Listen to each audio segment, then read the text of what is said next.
You know who Emmett Till is, right? Cool. All right, well, this is called Tallahatchie River Rising. Well, but I should tell you what goes into some of these things. And I've been criticized for doing too much of that. Yes, bro. But think, as I read this, think of the imagery in the Old Testament, and think of the astronomical odds. If you believe that the Bible is divinely inspired, you would have to believe that God wants us to know how great the odds were that the baby Moses would not only not live, but that he would not be found. Not only that he would not have been found, but that he would not have been found by Pharaoh's own daughter at the waterfront.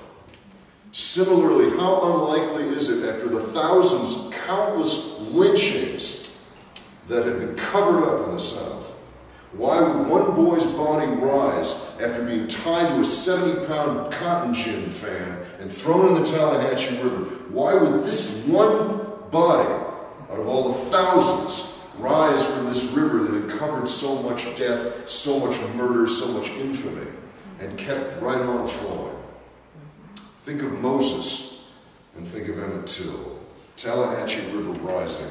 1 year prior to my birth, as since and long before, water pushed green shoots of cattails through electric tension at the surface like live nails through a giant high-tin bayou, shining silver in the Mississippi sun.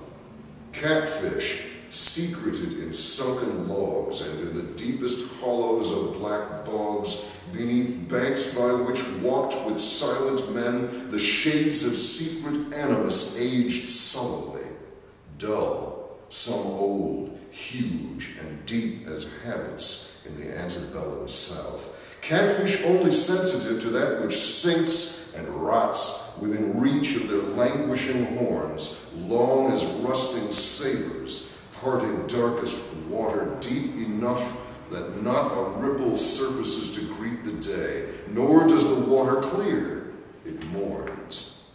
And catfish big as men and twice as old refused young Emmett Till, whose broken body, tethered to a gin fan, rose as with a will that bearing witness rose, rising still, since bottom-feeding catfish found fastidiousness we did not suspect, as though on call from something timeless and pure justice, rising like young cattails to the sun.